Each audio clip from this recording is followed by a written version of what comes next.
of Management Studies IGNOU presents an audiobook on the course Mmpc 011 titled Social Processes and Behavioral Issues for MBA Program.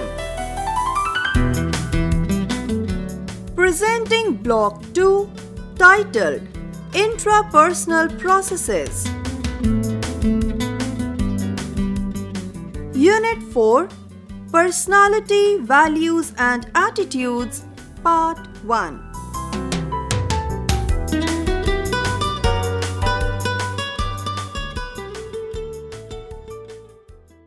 Objectives. After going through this unit, you should be able to understand 1. Importance of understanding human behavior. 2. Types, detriments, and approaches to personality. 3. Theories of personality. 4. Importance of personality and its impact on OB. And 5. Concepts of attitude, value, and socialization.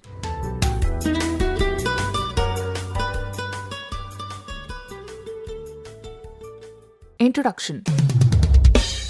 Personality is a concept that we use continuously in our day-to-day routine while dealing with people.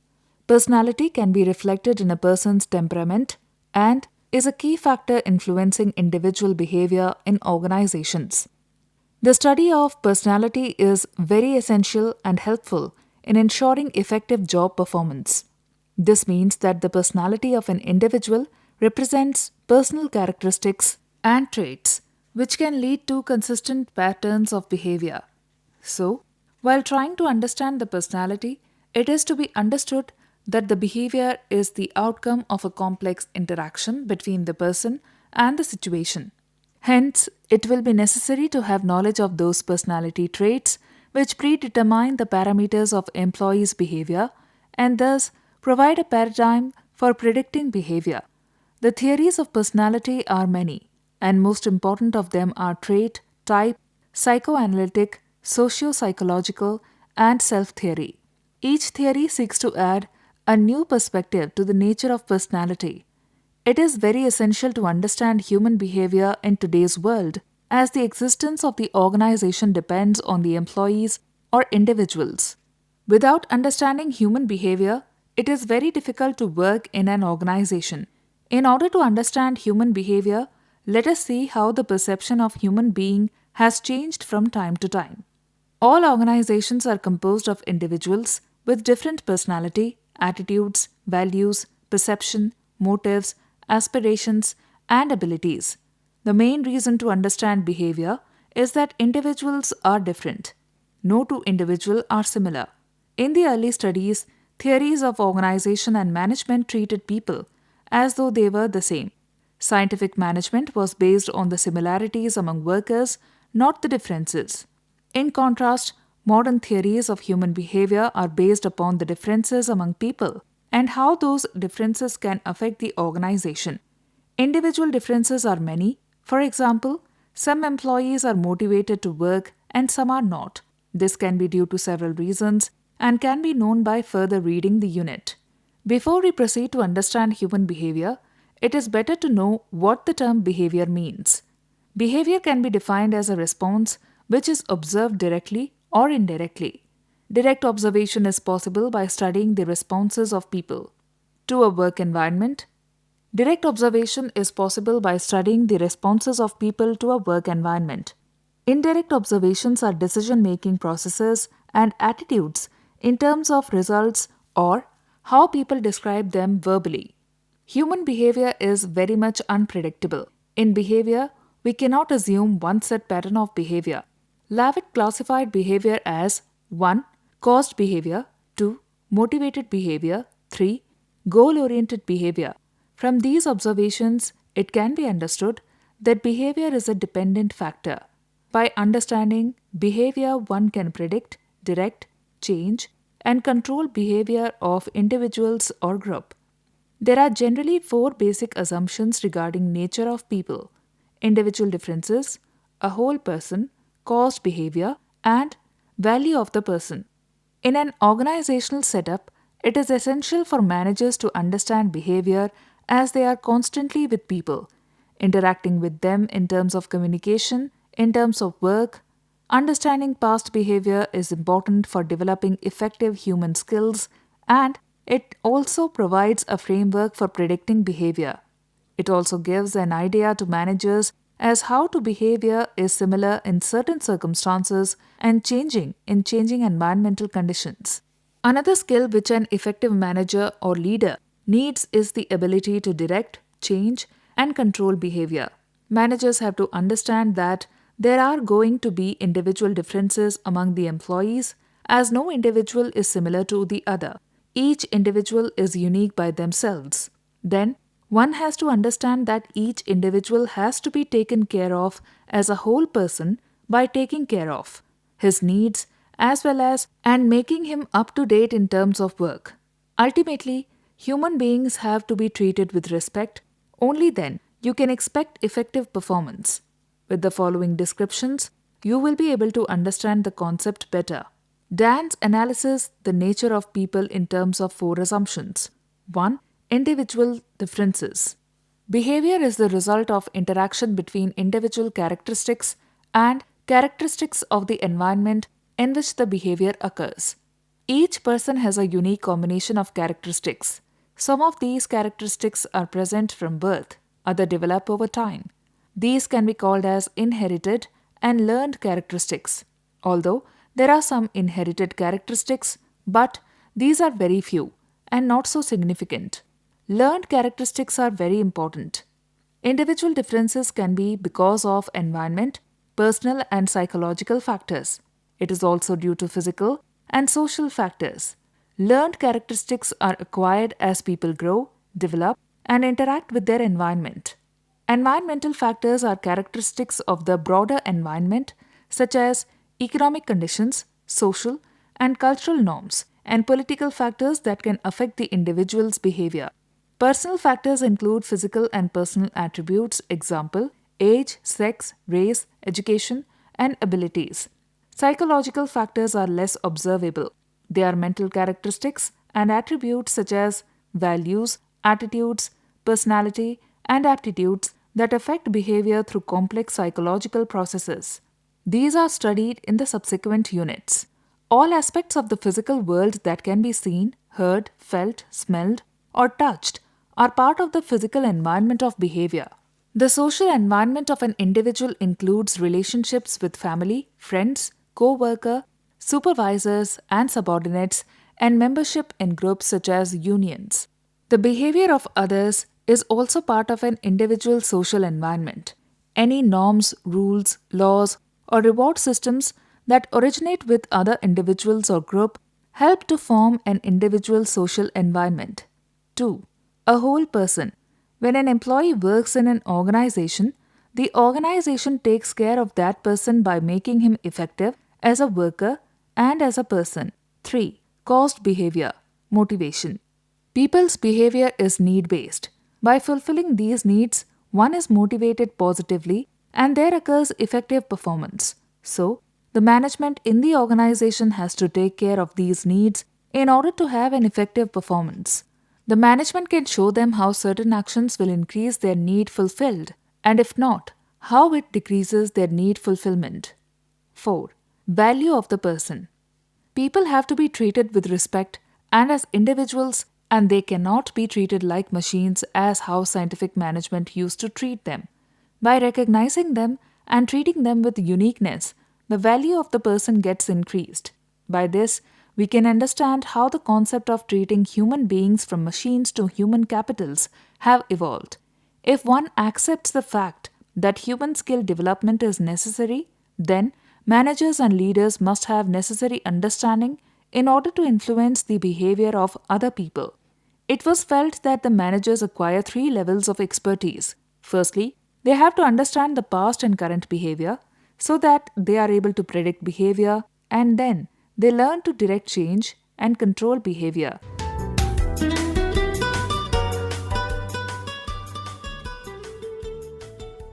Models to understand human behavior. Early classical approaches made the assumptions that people are naturally lazy and self-serving, neutral, or positive and self-motivated. In simpler terms, they need to be pushed and controlled and kept under surveillance, never to be trusted to put in a good day's work by themselves. Economic rewards were the only one considered, and close autocratic supervision was suggested. Systems and contingency theorists viewed people as adaptable and felt that much of behavior was learned and not attributable to predispositions to be negative or positive, like McGregor and Bennis, who developed and extended the findings of human relation theorists, had a positive view of human nature. Employees were seen as striving for personal and social well being. If left alone, they would work hard for the intrinsic satisfaction of a job well done. The emphasis was on democratic decision making and leadership. Jobs were to be challenging and allowed the individual employee to be creative. Models of human behavior. Psychoanalytic model. Freudian approach depends on conflict model of humans. By using clinical techniques of free association and psychotherapy, Freud felt that behavior is not always consciously explained. Unconscious is the major factor which guides the individual's behavior. Freud felt that the individual's behavior depend on three factors. 1. ID. By ID it means pleasure. To a certain degree of having ID in an individual is constructive, but may also lead to destructive tendencies like being aggressive, dominating, fighting, and generally destroy. This kind of instinctive is more dominating in childhood, but once individuals develop and mature, they learn to control the ID, but it is always unconscious. Throughout the life, the ID becomes important source of thinking and behaving. 2. Ego. Ego represents conscious stage in one's behavior. Though ID comes in conflict with ego, the ego depends on the superego. 3. Superego. It represents conscience. An individual is not aware of the superego's functioning. The conscience is dependent on two factors, that is, cultural values and moral of a society. Superego's development depends mostly on parents' influence. Once the child grows up, the child will unconsciously identify with parents' value and morals. There is always tussle between ID, ego, and superego. The degree of each of them varies from person to person. So, the variations in individuals' behavior can be better understood with the help of this model. But the modern theories have severely criticized this theory as it is not based on any empirical facts, and as such it cannot be accepted in totality. But the concept of unconscious is a significant contribution in understanding specific behavior of humans. Existential model. This model is not scientifically based.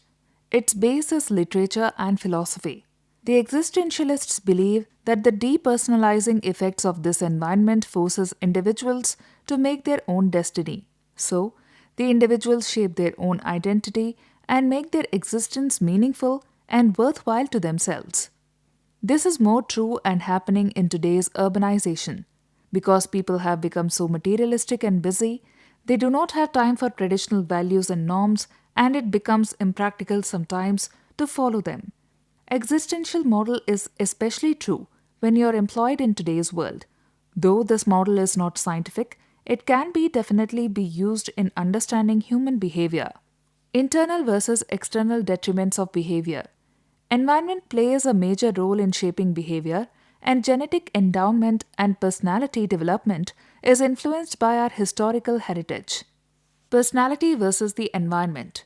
Both personality and situational variables must be taken into account in order to explain an individual's behavior, but a focus on the environment is as important or perhaps slightly more important than focusing on personality traits. Cognition versus the environment. To understand one's behavior, all we have to know is the individual's past responses to similar situations and the rewards or punishments that followed that response. There are two models which come out of these approaches. 1. Behavioristic model. In this model, the behavior is dependent on two factors, that is, stimulus and response. Learning occurs with this kind of model. Pavlov and Watson with their research felt that behavior can be best understood by stimulus and response. Behaviorist model is represented as SR, stimulus response. 2. Cognitive model, SOR, R.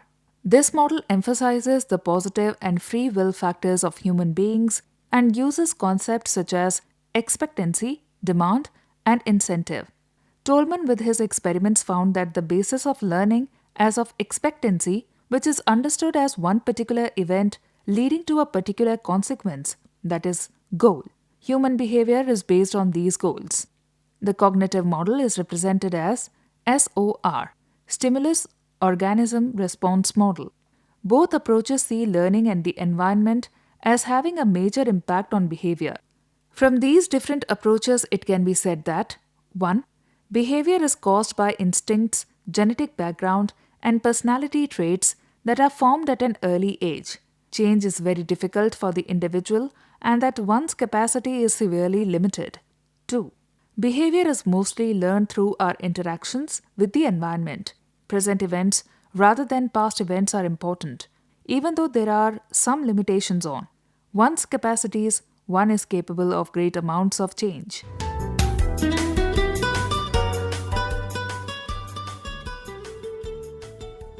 Implications for the organization. Behavior of individuals is caused and follows a pattern. Because of this, behavior is unpredictable. Study of behavior is, however, rewarding and necessary for management. It is doubtful whether the manager can perform the tasks satisfactorily without developing a fair degree of understanding of the people around him. Any attempt to learn why people behave as they do in organization requires some understanding of individual differences. Managers spend considerable time making judgments about the fit between individuals, job tasks, and from these approaches it can be concluded that there is an overwhelming consensus that the environment has a much greater effect than it is believed. The implications for organizations are important. It means that large areas of human behavior are modifiable. Organizational design, training, and development can have a profound impact on the behavior of the members of an organization.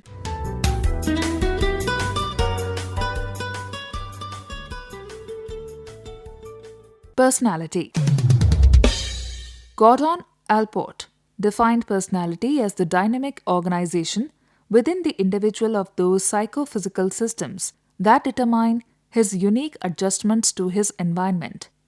Personality can be described more specifically as how a person affects others, how one understands and views oneself, and the pattern of inner and outer measurable traits.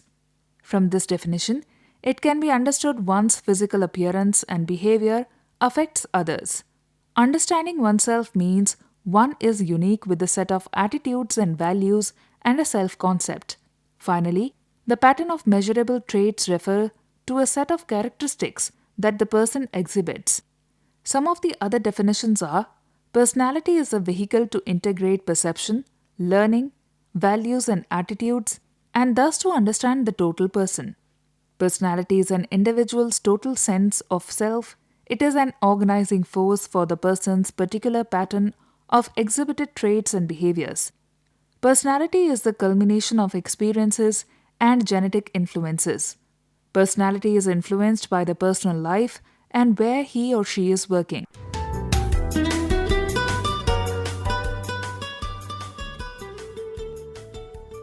Detriments of personality. Personality is the result of both heredity and environment, and also the situation. Heredity. Heredity refers to those factors that were determined at conception. Physical appearance, temperament, energy level, and biological rhythms are the characteristics which are generally influenced by one's parents, that is, one's biological, physiological, and inherent psychological makeup. The heredity approach feels that personality of an individual is the molecular structure of the genes located in the chromosomes. Environment. Culture plays an important role in the formation of personality, that is, early conditioning, the norms among the family, friends, and social groups, with the socialization process in the group.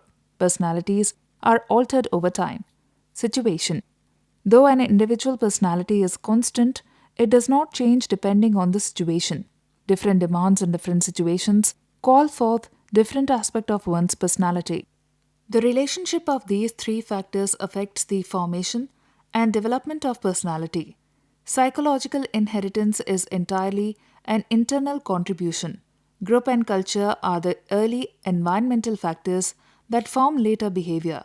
Family and social setting during the early stages of education are the important factors which influences the initial formation of personality.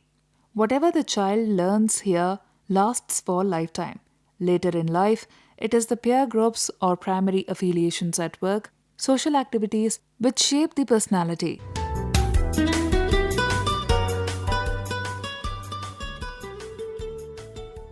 Type and trait approaches to personality. The traditional viewed individuals as shy, lazy, melancholy, ambitious, aggressive. These were called traits. Groups of these traits were then aggregated to personality types. Trait approach.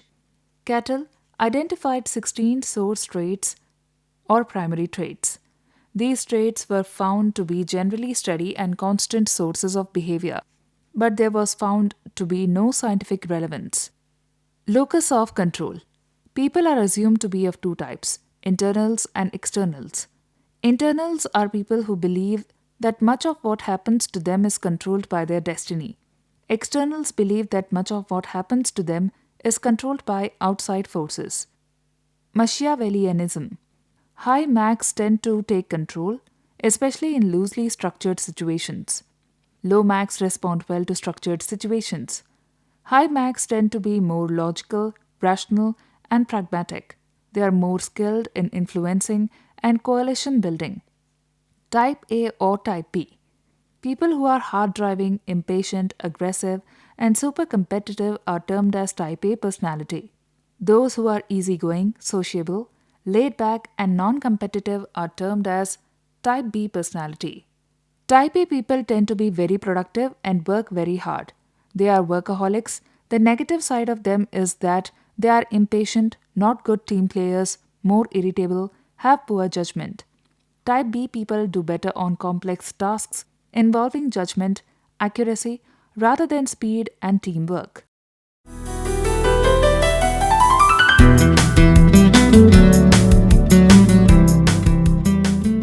We were listening to the audiobook by the School of Management Studies IGNOU for MBA program. Course code Mmpc 011, titled Social Processes and Behavioral Issues. Course coordinator Professor Srilata. Voiceover by Renuka. Edited by Ashok Sharma. Program assisted by Tarannum Jaha.